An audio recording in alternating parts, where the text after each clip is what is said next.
name is Tori. This is Novel Life. Welcome back to my channel, and welcome to a video where I'm going to tell you 7 fantasy romances you need to read before the end of the year.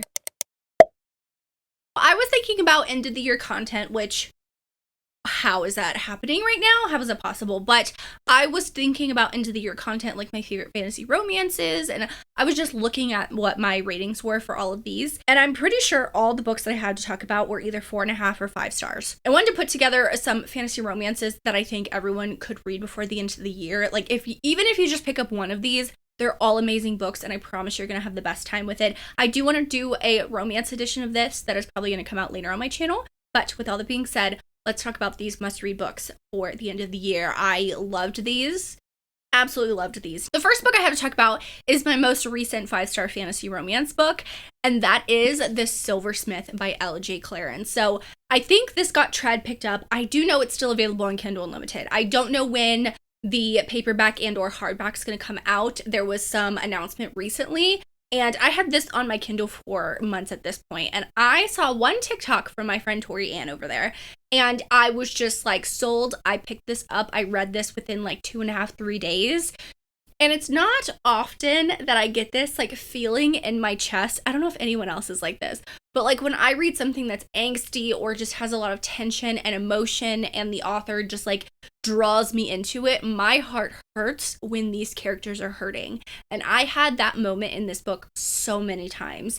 It was a 5-star read. It was amazing. It does end on a cliffhanger. No, I do not know when book 2 is coming out, but this is the definition of a man who yearns. So mostly, this is our female character story, and I'm going to tell you the premise about this. So, you see that this book opens up. She is begging for food at this point. She has 2 coins. Most food costs 3 coins. She doesn't know what she's going to do. She makes her 5-hour trek back home, and she finds out that, you know, like, she doesn't have any food in the pantry. And you come to find out that her father and her brother were killed. And within the last 3 months, she's been living by herself. Her mother just dipped and left after that. She was like, I can't do this anymore. I'm just going to leave you here. And so she's surviving on her own. She's 19 years old, or she's barely 19 years old. And what I loved about this book is not that it was kind of like the quintessential training montage that some fantasy romances have. You truly see our female character get stronger mentally, physically, and emotionally in this book. And I really, really love that. I really loved her story. Now, on top of that, we have an unhinged and obsessed hero. The first thing he says to her was, "I've found you." Oh my gosh. And when he sees the conditions that she's living in, he gets like, oh my God, rage-filled at everything. Like, he wants to tear the world down because of what's happened to her. Now, I will say it's interesting with the fantasy aspects of her magic that she has and that she has to kind of like learn to find. I don't know, she has this magic, but she's never been told that she's had magic, so it kind of like comes up at random times in this book, and that's something that she's still learning to use, but it's very interesting, and it's something that I think you're supposed to have questions about towards the end of the book. There's 2 kings, or 2 rulers, I guess you could say. They both have magic. One is basically evil, one is basically good, and you see how over the last 400 years they've been warring back and forth, and you see how she is supposed to be this like prophecy-fulfilling woman that is supposed to marry this random person from this family, and the wars are supposed to stop because her magic is supposed to stop it, and she's like, what magic? Like, I can barely survive by myself. I was about to starve to death. So that's kind of the premise. I'm keeping a lot of stuff very vague because it's like not a spoiler, but it's definitely part of the story, and I just loved it so much. I was crying in this book. I just felt for these characters, and this is just one that I really want more people to read.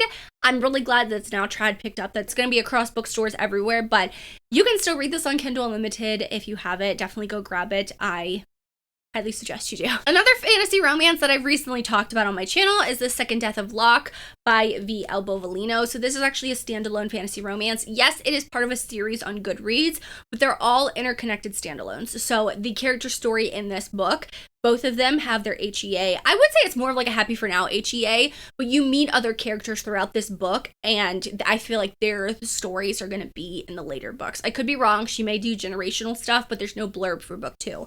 But I love this book so much. I felt like the magic system in this was so unique.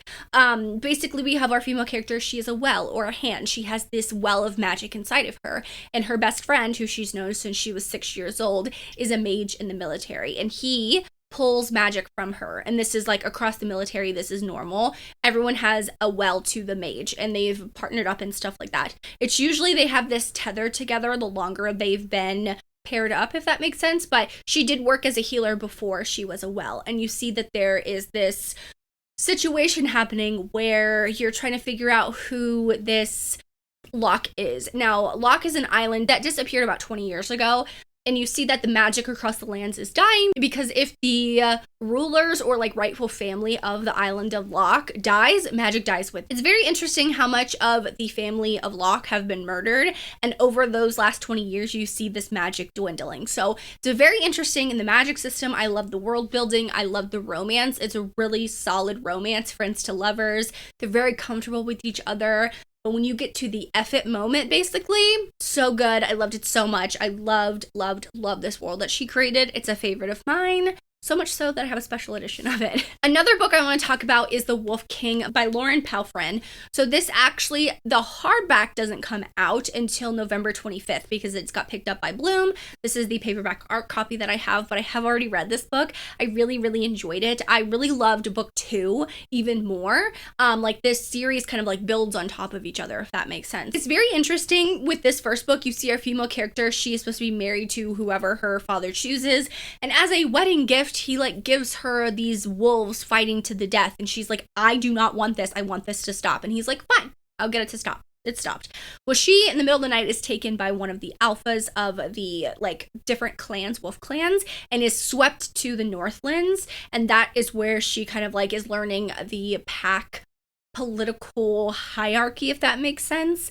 So you see at the end of this book, it's left on a cliffhanger, but book 2, The Night Prince, which you can read these on Kindle Unlimited. I don't know when book 3 is coming out, but I loved book 2 even more. We meet another character. He's also a wolf, and it kind of turns into this like love triangle thing. It's very interesting. I don't know where this story is going. I don't know who the hell she's going to choose to end up with.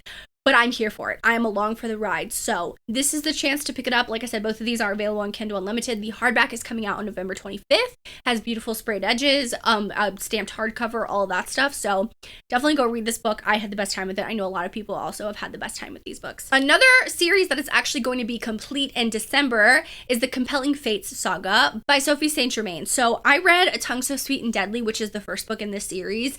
Was it over the summer? I don't know if this book came out this year or if it came out the end of last year, but basically books 2 and 3 came out this year, and book 4, which is the last book, is going to come out in December.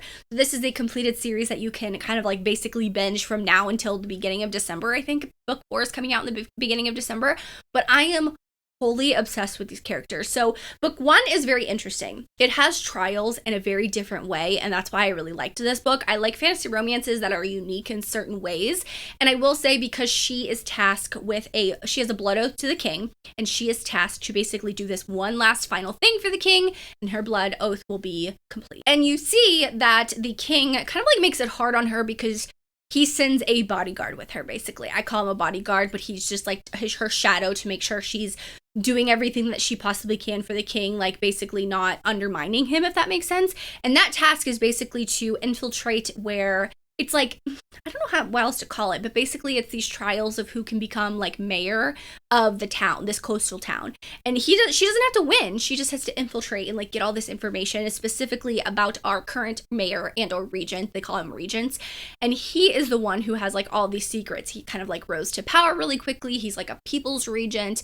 And the king's like, why is everyone obsessed with him? Now this is where it gets interesting because her magic, she can basically compel someone to forget their memories or tell them to forget what they saw. And it is very interesting because she starts to have feelings for this current regent. Okay, that's book 1. Book 1 ends and you're like, wow, that was so heartbreaking. How could it get even more heartbreaking? Then book 2 happens and she has a romance with a completely different person. And I was like, what is happening right now? How can this character be someone that I absolutely loved in book 1, but I absolutely hated in book 2? Okay. Book 3 is an all-around, more political, we have to figure out a plan, and I feel like book 4 is going to be the most epic conclusion to that. So that's a general overview of the series, but when I read book 1, I was wholly obsessed. I binged book 1 and 2 within a couple of days. I was so obsessed. Like, all of the books are on Kindle Unlimited. I don't know if they got picked up. I haven't bought physical copies yet because, one, I want to see if there are special editions coming out of this book because it's gotten so popular, but number 2, I want to know if they're going to be traditionally picked up because I want to have a complete collection, if that makes sense. But I did love that one. Another book that I read earlier this year is Terra at the Gates by Scarlett St. Clair. So I have actually finished the Hades and Persephone series by Scarlett St. Clair. I had one book left and I did finish that this year. Very happy. I've been reading up that series since like 2018, 2019 when it came out. I love Scarlett St. Clair. I've been a fan of hers for a while, but this book, I don't know what she did with this book in particular, but this is an urban fantasy. And if you want a book with feminine rage in it, this book. I mean, a lot of these books also have that feminine rage aspect, but I feel like this book does. I love how she wrote this book. It's written in a unique way that you're not going to understand until after the end of the book, and you see how it ends on a cliffhanger. I don't know when book 2 is coming out. I need book 2 like ASAP. But you see at the end of the book, you're like, oh, she wrote it that way on purpose. And I'm like, I want to reread this because I missed so much because of that. Like, when you know the ending, you can go back and reread and catch things. And I feel like that's I love books like that. I love books that you can reread and catch things different every single time because of the outcome of the end, if that makes sense. But our female character, you see that she's the daughter of one of this, like, there's this whole, like, Providence? Is that what it is? There's a map and stuff like that, but they're separate territories, okay? And different people rule each territory. And you see in this book, in this world in particular, women basically are used as bargaining chips. They're the only ones that have power in this world. Men do not. And you see that basically she is supposed to be married off to whoever her father thinks because that person's going to use her power to rule their territory, yada, yada, yada. She's like, I don't want that to happen. So she basically has a year or two of freedom and she goes to a neighboring territory. And he, the leader of that territory, Zayarev, I feel like that's how you pronounce it. He is basically like, okay, I'm going to protect her. Like, he tells her father, it's fine, she can live here, do her own thing, whatever. She makes a living in that territory by stealing things and then pawning them off and making money. She gets herself into a little bit of a pickle. And then all of these things just start spiraling. There's a part in this book where I was crying. I was like, how is this happening right now? I cannot believe Scarlett St. Clair did that. But I love this. I love our female character. I love the growth that she has. It's like a subtle growth because she's already strong. She's already independent. She already knows what she wants. But she has like a different growth throughout this book. She has a familiar that's like a little cat that I absolutely love that she gets. And it's like, it's so cute. There's so many things and aspects that I love. Like, months later, I'm still thinking about this book, and I think that makes an amazing fantasy romance. Another one I want to talk about is one that's came out, I feel like 2 years ago at this point, but I read it this year, so it's not technically a new release, but that is The Scattered Bones by Nicole Scarano. I first heard my friend April talk about this, and it's been on my TBR for forever, and I was kind of in a reading slump. I was like, I need a fantasy romance that's going to just suck me in and be all-consuming. That's what this book is. The whole premise of this book is basically our female character going from one end of the realm to the other, picking up the scattered bones of her lover. And I say lover, but I literally mean like her mate, her person, the person that she loves wholly with her whole soul. So basically,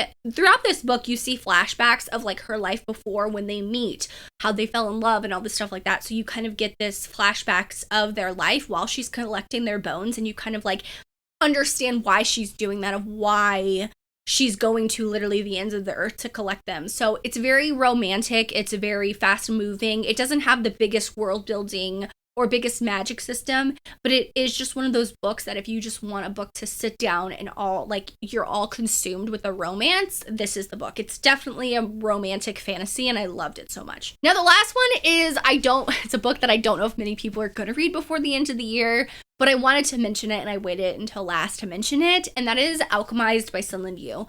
I had read Manacled and I read this book. I loved it. I gave this book 5 stars. I think that Sunlin Yu is a fantastic writer in and of itself, but I think that the magic system and the world building that she created in this book is so rich and dense in like the best way. And I say that like, it kind of seems like you're reading a textbook, but in the best way, if that makes sense. She's very technical with the magic, with the world building, what each person's magic comes from. Like, there is a reason for everything, and there's a reason for all of the choices that she makes in this book, like what she puts into it. Now, the romance in and of itself is just amazing. Once again, you want feminine rage, read this book. I loved it. I think it was beautiful. I immediately finished it and started rereading it, and I'm doing like a chapter by chapter reread. It's going to take me a while because this is 1,029 pages. I don't even know how many chapters there are, but there's a lot. But I want to take it chapter by chapter and just like savor it. So this is just one of those books that when I don't have anything to read, I will pick it up and read a chapter of it. But I love this book. I feel like a lot of people are talking about this book, but I think this is a very, very amazing fantasy with that romance subplot. And as someone who was kind of like branching out and reading more fantasy with a romance subplot, I really, really like this. I loved it so much. This is just like an all-time favorite book of mine, and yeah, I love it so much. I'm so happy I have a physical copy, but it's a weapon. Those are 7 fantasy romances I think that everyone should read before the end of the year. Even if you pick up one, let me know in the comments down below if you've read any of these, if you've read all of them, if any of them sound amazing to you and you want to pick them up, let me know in the comments down below. If you made it this far and you want to let me know, leave me a red emoji in the comments down below. Any red emoji, because a lot of the books that I have red on them. Like 4 out of the books I'm looking at all have red on them. Could be just a fantasy thing, but I also have red nails. So leave me a red emoji in the comments down below. Thank you guys so much for watching. Make sure you like and subscribe for more content from me. As always, I hope you're living a novel life, and I will see you in my next one. Bye, guys.